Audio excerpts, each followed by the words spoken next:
Market లో invest చేసి మీ డబ్బులు డబుల్ చేసుకోవాలనుకుంటున్నారా? సుందరరామిరెడ్డి గారి లైవ్ సెమినార్ కి అటెండ్ అవ్వండి.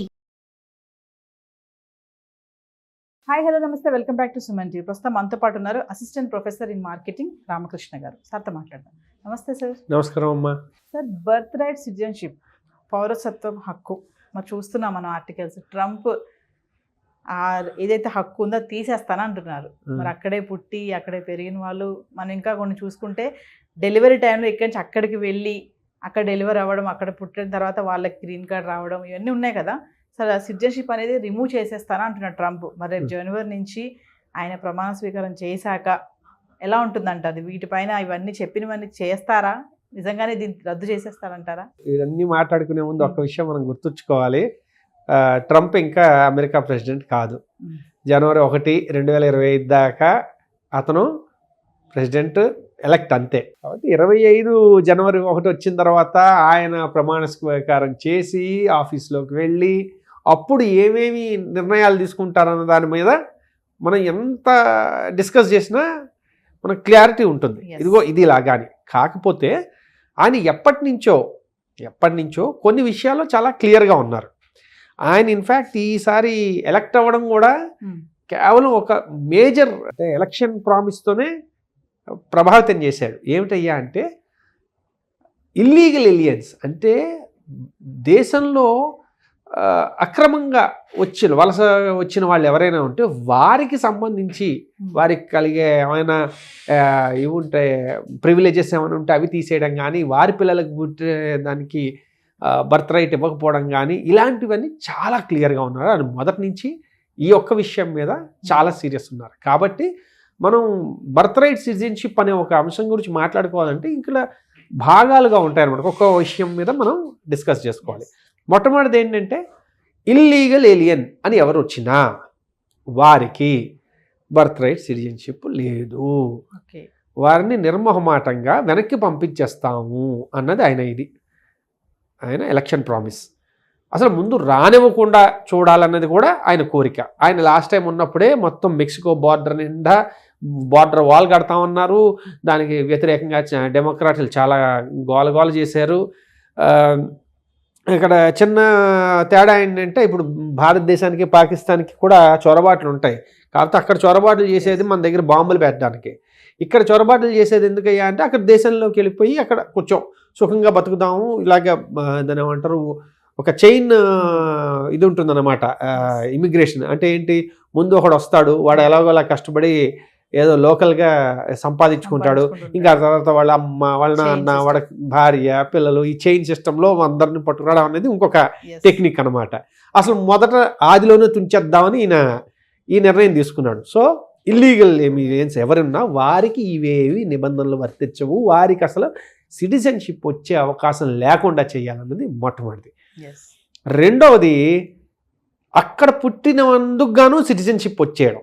ఇక్కడ ఒక అద్భుతమైన స్కామ్ ఉంది. ఏంటయ్యా అంటే ఈ ఒక టూర్ ప్యాకేజెస్ ఉన్నాయి. మీరు కులు మనాలి లేకపోతే మారిషస్ టూర్ వెళ్ళాలనుకున్నారనుకోండి, చెప్తారు వాళ్ళ 3 days 4 nights స్టే ఇలా ఉంటుంది అని చెప్తారు. అలాగా అక్కడ కేవలం ఏదంటారు సిటిజన్షిప్ కోసం ఒక ప్యాకేజ్ ఉంది. అంటే ఏం చేస్తారు, ఒక 6 నెలలు 7 నెలలు గర్భవతిగా ఉన్న వాళ్ళని తీసుకెళ్ళి అక్కడ డెలివరీ చేయించి ఆ పుట్టిన పిల్లడికో సిటిజన్షిప్కి సంబంధించిన మొత్తం ప్రాసెసింగ్ చేయించి జాగ్రత్తగా మళ్ళీ దేశానికి తెచ్చి పంపించేస్తారు. మరి వెనక్కి ఎందుకు వచ్చేయడం, అక్కడ ఉండిపోవచ్చు కదా అంటే ముందు వాళ్ళ కోరిక ఏంటంటే ఆ పిల్లకో సిటిజన్షిప్ వచ్చేయాలి. వచ్చేసిన తర్వాత వాళ్ళు పెద్ద అయిన తర్వాత ఎప్పుడు కావాలంటే అప్పుడు రావచ్చు. వాళ్ళకి ఇంకా అమెరికన్ పాస్పోర్ట్ వచ్చేసింది కదా, ఇంకా అక్కడి నుంచి ఫుల్ హ్యాపీస్. సో ఆ రకమైన స్కామ్ అది ఏంటంటే చాలా ఇదిగా నడుస్తుంది. సో ఆయన అది కూడా అరికడతానంటున్నాడు. ఆయన ఏమంటున్నాడు, ఇప్పుడు బర్త్ రైట్ రావాలంటే తల్లి కానీ తండ్రి కానీ ఇద్దరిలో ఎవరో ఒకరికి గ్రీన్ కార్డు ఉంటేనే సాధ్యపడుతుంది. ఓకే, వీళ్ళు ఆల్రెడీ అక్కడ సిటిజన్స్ ఉన్నారు, వాళ్ళ పిల్లలు సమస్య లేదు, వాళ్ళు ఏ ఎథ్నిసిటీ అయినా సమస్య లేదు, హ్యాపీ. వాళ్ళు ఆల్రెడీ అందులో అక్కడే పౌరులు కాబట్టి పౌరసత్వం వచ్చేస్తుంది వారి పిల్లలకి. అలా కాకుండా బయట వాళ్ళు ఎవరైనా వస్తే ఇద్దరిలో ఒకరికి గ్రీన్ కార్డు ఉంటేనే వీళ్ళని పౌరులుగా మనం పౌరసత్వాన్ని ఇస్తాము, లేదంటే ఇవ్వము అని ఆయన ప్రతిపాదన. విశేషం ఏంటంటే ఆయన ప్రతిపాదించిన దానికంటే ఆయన కింద ఆయన అడ్వైజర్లు ఎవరు ఉంటారో వాళ్ళు ఇంకా హార్డ్ కోర్ అన్నమాట. అసలు వీటికి కూడా ఇస్తారు లేదు, వాళ్ళ స్టేట్మెంట్లు అయితే దీనికి కూడా ఇంకా కొంచెం ముందుకే వెళ్తున్నాయి, అసలు అలాంటివి కూడా ఇవ్వాల్సిన అవసరం లేదన్నట్టుగా వాళ్ళు ఉన్నారు. కాబట్టి ఇది ఎంతవరకు రియల్గా ఒక లా కింద మారుతుందన్నది కొంచెం వేచి చూడాలి. ఇంకొక విషయం ఏంటంటే ఇంతకుముందు ట్రంప్ వచ్చినప్పుడు ఆయన ఇది ఎలా ఉంటుందంటే యుఎస్ ఏంటంటే ప్రెసిడెన్షియల్ రూల్. ఓకే, ప్రెసిడెంట్ అనే ఆయన వేరు, ఇక్కడ సెనేట్ వేరు. కాంగ్రెస్ ఏదైతే ఉంటుందో కాంగ్రెస్ అంటారు అక్కడ మన పార్లమెంట్లో అది. కాకపోతే ప్రెసిడెంట్ తాలూకా పనులు వేరు. ప్రెసిడెంట్ ఒక లా పాస్ చేశాడంటే దాన్ని వీళ్ళు కాంగ్రెస్లో డిస్కస్ చేసి దాన్ని ముందుకు తీసుకెళ్ళాలి. ముందుకు తీసుకెళ్తే ఎగ్జిక్యూటివ్ వీళ్ళంతా ఎగ్జిక్యూట్ చేస్తారు. కాకపోతే ఏమైందంటే ఇంతకుముందు అది డెమోక్రాట్ల చేతిలో ఉంది, ఈయన రిపబ్లికన్ ప్రెసిడెంట్ అయ్యాడు. కాకపోతే ఇది ఏం పంపించినా వాళ్ళు చక్కగా దాన్ని కోల్డ్ స్టోరేజ్లో పెట్టేయగలిగారు. ఇప్పుడు అది లేదు సమస్య. ఇప్పుడు ఇద్దరు రిపబ్లికనే, ప్రెసిడెంట్ రిపబ్లికనే, ఇక్కడ కాంగ్రెస్ రిపబ్లికనే అయిపోయింది.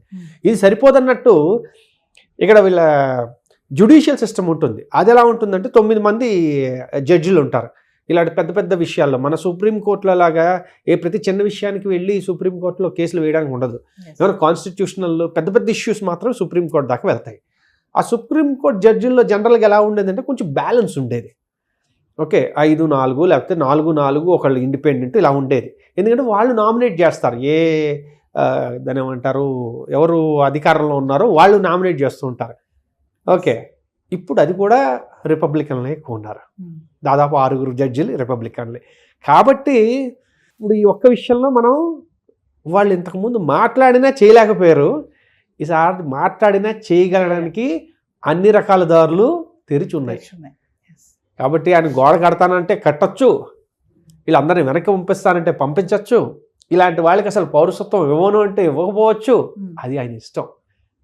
వాళ్ళు కోర్టుకి వెళ్ళినా కూడా కోర్టు వాళ్ళ తరఫునే ఉండేట్టుగా ప్రస్తుతానికి ఉంది. కాబట్టి మనం అంటే ఇది ఎలా ఉంది అంటే డైరెక్షన్ ఎలా ఉంది అంటే కొంచెం అనుకున్నవి చేసేటట్టుగానే ఉంది. కాబట్టి ఇప్పుడు ఆయన పరిస్థితి ఎలా ఉంది, ఏం చేద్దాం అనుకుంటున్నారో ఆయన ఇష్టం.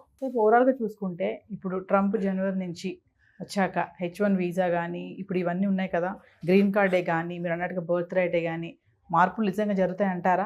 చాలా మనం చూస్తూనే ఉన్నాము, షాకింగ్ అనేసి బిగ్ షాక్ ఇస్తాడు ట్రంప్ అనేసి. ఇది మనకి ఇది ఒకటే చాలా నవ్వు వస్తుంది. లైన్ ఏమంటారు, దాని మీద ఉన్న లైన్లు చూసిన తర్వాత భయపడిపోయి క్లిక్ చేస్తే దీన్ని క్లిక్ బైట్ అంటారు అనమాట. అంటే ఏంటి, క్లిక్ చేయాల్సిన పని మాత్రమే. ఆ తర్వాత ఒక 10 నిమిషాల వీడియో అంతా చూసిన తర్వాత ఇదేం చెప్పలేదు కదా, అది ఇంకా ప్రెసిడెంటే కాదు కదా, ఎందుకంత కంగారు అన్నట్టుగా ఉంటుంది. ఓకే, అంతా చూస్తే వడ్ల గింజలో బియ్యపు గింజ. కాబట్టి ఇప్పుడు ఏం చెప్పలేం, ఇప్పుడు ఏం కంగారు పడిపోవడానికి లేదు. ఇప్పుడు షాకింగు, భారీ షాకు, దాని ఏమంటారు, భూకంపం వచ్చేసిందంటే ఏమి రాలే, వెయిట్ చేయడమే. మనం ఒక 2 నెలలు వెయిట్ చేసి జాగ్రత్తగా చూసి ఆయన తాలూకా సిద్ధాంతాలు ఏంటి, ఆయన తాలూకా ప్రతిపాదనలు ఏంటి అని చూసి దాని మీద ఇంపాక్ట్ ఎలా ఉంటుందో చూసుకోవాలి. మీరు ఇందాక అడిగారు హెచ్1బి తాలూకా ఇవి స్ట్రింజెంట్ చేయొచ్చు. ఇప్పుడు H1B ఎలా వస్తుంది, అయితే కంపెనీ స్పాన్సర్షిప్ చేస్తుంది లేకపోతే కన్సల్టెన్సీ చేస్తుంది. సో కంపెనీ స్పాన్సర్ చేస్తే పర్వాలేదు, వాడికి కావాలి జెన్యూన్గా తీసుకొచ్చాడు. అదే కానీ కన్సల్టెన్సీ స్పాన్సర్ చేసింది అనుకోండి, దానికి వాళ్ళ తాలూకా రిక్వైర్మెంట్లు పెంచవచ్చు. అంటే ఏంటి, కనీసం $1,50,000 కన్నా ఎక్కువ జీతం ఇచ్చే వాళ్ళైతేనే తీసుకురా, అంత స్కిల్ఫుల్ ఉన్న వాళ్ళని తీసుకురా, లేకపోతే తీసుకురావద్దు అన్నాడు అనుకోండి.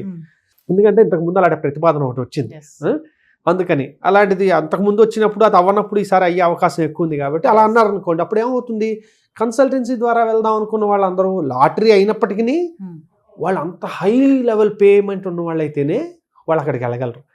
అప్పుడేమవుతుంది, ఫ్రెషర్స్కి కాస్త లోకల్గా ఉండే ఫ్రెషర్స్కి ఉద్యోగ అవకాశాలు ఎక్కువ ఉంటాయి. సో అది ఒకటి. రెండోది ఏంటంటే ఈ టైం పీరియడ్ ఏదైతే ఉందో దాన్ని ఏమంటారు, గ్రీన్ కార్డ్కి, దానికి సంబంధించిన టైమ్స్ కొంచెం పొడిగించడము లేదా వాటిని ఇంకా కొంచెం క్లిష్టతరం చేయడము, ఏవో చిన్న చిన్న ఇవి రూల్స్ మార్చడము ఇవి చేస్తూ ఉండొచ్చు. ఎందుకంటే మనకి భయపెట్టేసినట్టుగా ఒక్కసారి అంతా హోల్సేల్గా ఏది మార్పు చేసేసేయరు. కాకపోతే ఎలా చేస్తూ ఉంటారంటే చిన్న గిలినట్టు అన్నమాట. ప్రశాంతంగా ఉండదు. అలా అని చెప్పి ఒక్కసారి మొత్తం అంతా పోదు, కానీ చిన్న చిన్న వాటి వల్ల అలా అలా అలా డీలే అవుతుంటుంది. దానివల్ల ఏమవుతుంది, పైన చెప్పుకోవాలంటే ఇదిగో మేమే పెద్ద ఏం చేయలేమంటాం, కానీ అక్కడ ఎగ్జిక్యూషన్ పరంగా చిన్ని అడ్డంకులు పెడుతూ ఉంటారు అన్నమాట. సో H1Bకి కానీ గ్రీన్ కార్డ్కి కానీ ఇలాంటివి అయ్యే అవకాశాలు అయితే ఉన్నాయి. సిటిజన్షిప్ అయితే మీరు ఖచ్చితంగా మీరు తీసుకోండి, వాళ్ళు గ్యారంటీగా ఏవో ఒక నిర్ణయాలు తీసుకుంటున్నారు. సార్ ఒక క్వశ్చన్ చెప్పండి సార్ ఫైనల్గా, అంటే మన స్టూడెంట్సే కానీ అక్కడ వర్క్ చేయాలని అక్కడికి వెళ్ళిన వాళ్ళే కానీ అలర్ట్గా ఉండడంలో అలర్ట్గా ఉండాలి ఈ టైంలో అని చెప్తారా మీరు? అంతే కదా, ఇంకా అలర్ట్గా అంటే ఏ టైంలో ఏ డెసిషన్ వస్తుందో ఇంకా అలర్ట్ అని ఏం లేదు, ఇంకా అదే వెయిట్ చేయడం అనమాట. ఇది ఏంటంటే ఒక తట్టబుట్ట సర్దుకుని రెడీ ఉండాలంటే అలా ఏం చెప్పలేము కదా. అది వాళ్ళు ఏ ఇండస్ట్రీలో ఉన్నారు, లేకపోతే ఏ రకమైన సిచ్యువేషన్లో ఉన్నారు మనకు తెలియదు కాబట్టి అంత భయపడిపోయేదే ఉండదు. టైం ఇస్తారు, దేనికైనా కొంత సమయం ఉంటుంది. కాకపోతే ఏంటంటే ఇప్పుడు వెళ్ళబోయే వాళ్ళు ఎవరైతే ఉన్నారో వాళ్ళు ఒకసారి ఆలోచించుకోవడం ఉత్తమం అంతే. అక్కడ ఆల్రెడీ ఉన్న వాళ్ళకి ఏదో రకంగా చెప్పాను కదా, ఈ 2 ఏళ్ళు ఎక్స్టెండెడ్ ఓపీటీ ఏదైతే ఉందో అది తీసేయచ్చు. అప్పుడు ఏమవుతుంది, 1 year అవగానే ఇంక మరి అంటే మీకు టైం ఉంది, ఈ 1 year అయిపోతుంది అంటే ఇంక నువ్వు వెనక్కి వచ్చేయాలి బాబు అని చెప్పుకోవడం. ఆల్రెడీ 2 yearsలో ఉన్న వాళ్ళని అయితే తీసేయరు కదా, ఆల్రెడీ ఆవిడ అందులోనే ఉన్నాడు. సో కాబట్టి ఏంటంటే ఏది వెంటనే ఇలాగా మీరు అన్నట్టు తట్టాబుట్టా చేసి పరిగెట్టుకుంటూ వచ్చేసేంత అవసరం లేదు. కానీ పరిస్థితులు మారుతాయి. ఇంకా భవిష్యత్తులో ఇంకా 4 ఏళ్ళు కొంచెం గట్టిగా వాళ్ళకి తగ్గట్టుగానే ఉంటాయి. Thank you. ఓకేనమ్మా.